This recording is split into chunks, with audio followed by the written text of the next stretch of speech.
Struggling with consistency? It's not you, it's motivation. Stop trying to light a match in a storm of distraction. The only way forward is to build a system that removes the need for motivation. The journey begins with a hard but freeing truth. Discipline must forever be more important than motivation. Motivation is an emotional spark. It's the want to work. It changes, is not reliable, and runs away at the first sign of trouble. Discipline, on the other hand, is the steady promise to your future self. It is the action you take whether you feel like it or not. This is the non-negotiable base. The biggest problem isn't a lack of desire. It's that you've stopped trusting yourself because you keep breaking your own promises. To build that trust again and create this new discipline, you must start with the law of one and the 100-day rule. The human brain is bad at doing many new things at once, so you must use the rule of one. Find one basic keystone habit. This is not just any habit. It's the one action that, when done consistently, creates a strong positive wave, making every other good change in your life easier. It could be your first important work task of the day, a daily workout, or a steady wake-up time. This is your route. Then, you promise to do the 100-day chain. Your rule is simple. Do that one chosen action every single day for 100 days in a row. No days off. For the biggest effect, give a non-negotiable 90-minute session of deep work to this habit each day. This 100 days is not about perfection. It's a mental forge designed to do one thing, to rewire your brain and change your identity. To keep this promise, you must be willing to cut out and disappear.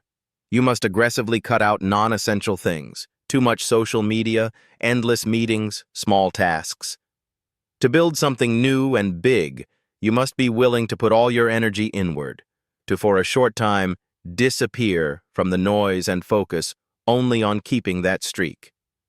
This leads us to the heart of the change, the brain science of identity. Lasting change isn't about doing new things. It's about becoming a new person. Every time you show up and do your habit, you are casting a clear vote for your new identity. You are not someone trying to be disciplined. You are a disciplined person. This is the identity shift. Stop saying, "I have to write 500 words," and instead say, "I am a writer." Connect your habits to your deepest personal values. Don't think, "I have to send 20 boring emails." Think, "This work supports my value of having enough money and caring for my family." When a habit is tied to who you are, it stops being a chore and starts being a proof of who you are. This identity is made through your brain's ability to change. Your current bad habits are like a wide road in your mind. Building a new one is like cutting a path through a thick forest. It's slow and hard. But with steady daily action, you wear down that new path.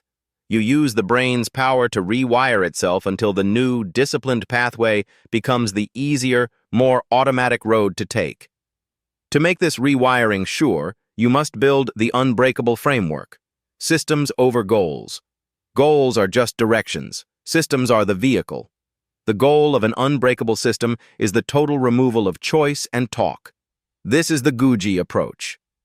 You create set, automated routines. I write every day at 6 a.m. This set schedule stops your brain from wasting precious mental energy on internal talks. For some people, making a public statement works like magic. When you tell your goal to a friend or even a small group, your brain treats public failure as a threat, and that pressure pushes you to show up. But if public pressure makes you freeze, don't worry. Some people perform better when they keep goals private and track progress silently. Choose the version that makes you move, not the one that scares you. Your practice must be smooth and never changing. To remove mental friction, take away all unnecessary change. Do the exact same actions, in the same order, for the same time every day. A robotic, same routine lets the habit sink below the level of active thought and become fully automatic. Here's the next part most people miss. You must solve all possible problems before they happen. Think of every possible problem: travel, sickness, a late night, and write down a pre-decided answer. For example, if I am traveling, I will do 10 minutes of bodyweight exercises in my hotel room right after I arrive. This turns a possible failure into an automatic move, making sure the chain stays unbroken. Of course, the path is not always smooth. Your willpower is a limited resource. This is why you must master the smallest possible effort. Real skill is often built on a base of repeated, ordinary, and boring work. The key is consistency before how hard you work. On days when you feel overwhelmed or very tired, do not leave your habit completely. This is where you use the 1% rule. Make your habit smaller to its smallest possible version. Write one sentence instead of a chapter. Do a 5-minute walk instead of a full workout. The goal is not perfection. It is to keep the pattern alive. Keeping the streak, even at 1%, keeps the brain pathway active and protects your changed identity. Ever wonder why small actions sometimes feel useless?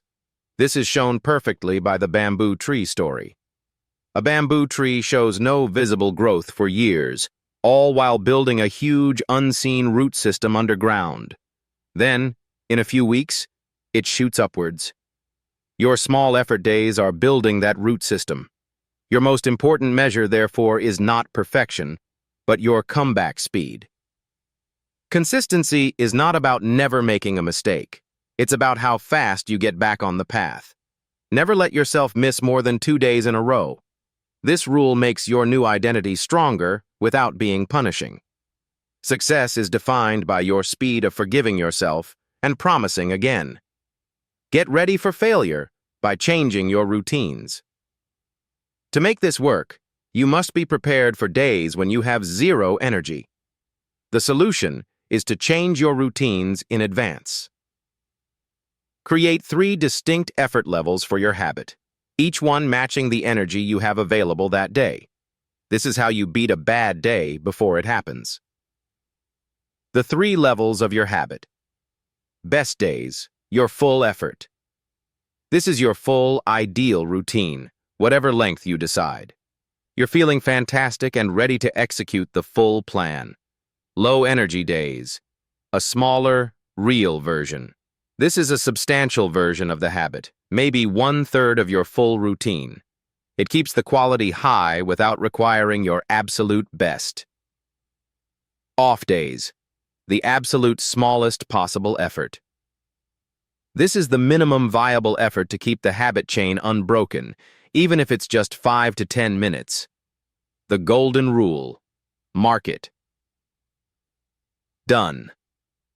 The power of this system lies in consistency. The golden rule is this. You only need to mark the task as done. It doesn't matter how perfectly you did it. Meditating for 60 seconds counts. Doing 1 push-up counts. Writing 1 sentence counts. This is how you keep the chain alive, no matter what life throws at you. Finally, you must use mental leverage by planning your world and building in answerability. World design is key because your surroundings will always, in the end, beat pure willpower. You must on purpose shape your world. Remove trouble for good habits. Lay out your workout clothes the night before. Put your book on your pillow. Make the right action the easiest one to take. Add trouble for bad habits. Put your phone in another room overnight. Delete distracting apps. Make the wrong action hard to do. Use habit stacking by adding your new habit to an existing, strong one. After I pour my morning coffee, I will right away look at my top 3 most important things for the day. You can also hack your feel-good chemical by pairing a hard task with a sure reward. After this 90-minute deep work session, I will watch 10 minutes of my favorite show. Through this whole process, you must learn to welcome chosen hard work. The path of discipline needs you to willingly pick the harder thing now to avoid the much greater pain of regret later. By making yourself start that project, or by pushing through the internal fight, you are training your nervous system.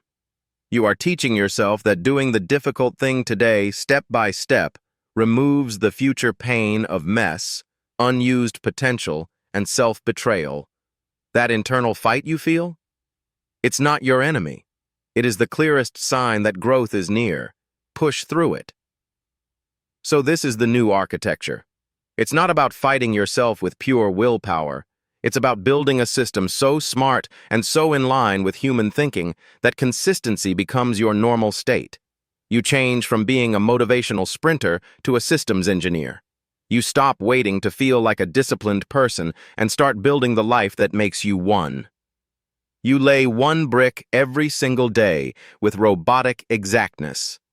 You trust the process, you honor the system, and you watch as the structure of your new life, the life you were always meant to live, rises, unshakable and unstoppable, from the base you built one day at a time. The system is built. Now get to work.